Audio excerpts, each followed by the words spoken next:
Hello everyone. Welcome to today's video on creating quality assignment templates. In this video, I'm going to highlight a few digital tools that you can use to make your assignments more interactive and easier for your students to manage. My name is Lauren Engel. I am a math teacher at Valley High School in Clark County School District in Las Vegas. I'm also a digital engineer with the Nevada Digital Learning Collaborative through the Nevada Department of Education. If you have questions or need a brainstorming partner, I'll have all my contact information for you at the end of this video. So to start off, I want to talk about the importance of quality assignments. No matter what type of school environment you find yourself in, be it fully face-to-face, distance, or hybrid, I still think it's important to create assignments that foster student independence.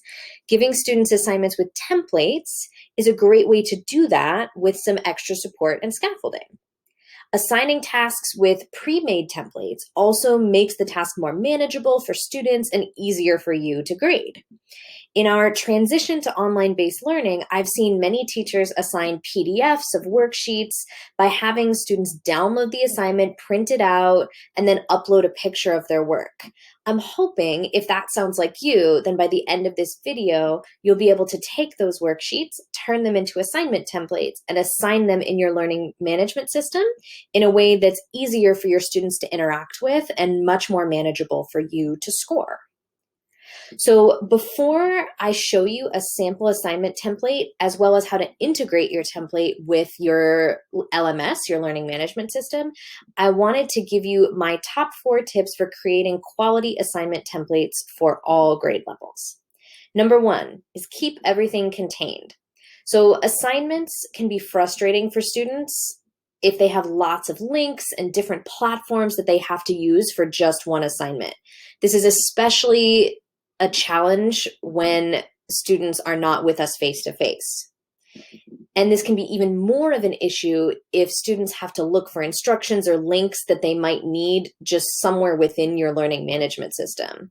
So that's where templates come in and contained templates come in. If you create your template so that everything that students need to complete the assignment is contained within the template, their life and your life will be a lot easier. Often, that means that you will need to embed links to reading or videos directly into the assignment. Number 2, visually break the task into parts. Assignments are always more manageable if they're broken down into smaller steps or parts. Often, we expect students to know how to do this, but many students haven't developed that skill. So you can model this by creating templates that are purposefully and visually broken into smaller parts. Number 3, give instructions for multiple intelligences. Some students are visual learners, while others are auditory learners, while others learn better by writing. So it's often helpful for students for you to both write instructions using clear and concise language, of course, and say them out loud and link out to your recording of the instructions. For more complex assignments, I often record a short screencast video for my visual and auditory learners in addition to written instructions. And number 4, include options for work submission. When you create and subsequently assign your templates, it's important to give students options for how to include their work. So for example, I teach math, and many of my students like to do their work by hand rather than typing everything. So in most of my templates, I leave them space to either type their work or insert a picture of their handwritten work. No matter what, though, their final solutions have to go into the assignment template. That way, the kids have options, but I'm not getting submissions from students in multiple places. Everything goes right into the template. Okay, so let's take a look at a sample template. Since our theme for this month for the NVDLC is digital citizenship, I figured I would show you how I create assignment templates using a topic related to digital citizenship, which is very important, especially for my high schoolers, email etiquette. As you can see, this template includes all 4 tips that I talked about before. The instructions at the top are calibrated for multiple intelligences. Important parts are highlighted in green for the visual learners. Instructions are clear and concise, and there's also a space for visual learners to access a video walkthrough right here. The assignment is visually broken down into parts, part 1, part 2, and part 3. And it's done, and I do that using an interesting font and very clear labels. Everything that the students need to complete in the assignment is in the template. And that includes links and images, right? So here's a link that the students can look at and the images that they'll need in the document for part 3, okay? I want to show you very briefly how to add a link to one of your own templates. So in part 2, there is one link missing right here. The link that I want to include is an online PDF, which looks like this. It has an example of a well-written email and a badly written email. So to add a link to a Google document template, copy the link that you want to include.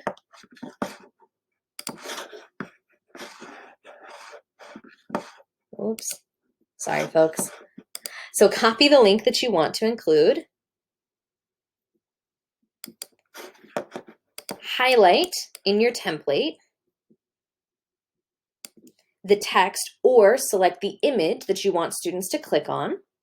With your keyboard, type Control-K for PC or Chromebooks or Command-K for Macs, then paste the link that you want to include, and then click Apply. You can also do this with your mouse. So I'm going to undo this and show you how to do it with the menus. So again, highlight the text that you want the students to click on. Using the menu at the top, click Insert, then select Link. Then paste the link that you want to include. All right, finally, if we scroll down to part 3, you can see that I gave students options for how to include their work, which is noted in the instructions right here. They could type out their answer, circle and label the mistakes in the emails directly, or write out their answers on paper and insert an image. And the place that they do that is underneath all of the images. And I gave them a space to insert their work however they choose to do it. Now, if you're creating templates with Google Docs, I highly recommend that you use Google Drawings to make images editable. And I want to show you how to do that. So all of these other emails, these email images, if I click on them, they have this edit button at the bottom because these are Google Drawings. So here's how you create a Google drawing. I'm going to delete this image, go up to my menu, click Insert, select Drawing, and then New. I'm going to add my image. So here's my image, a diagram and or text that you want the students to interact with. Students can add shapes, lines, text, and more with Google Drawings. It essentially gives your students the same editing tools that they have in Google Slides within a Google document. And then when you're done, click Save and Close. Now this image is an editable drawing.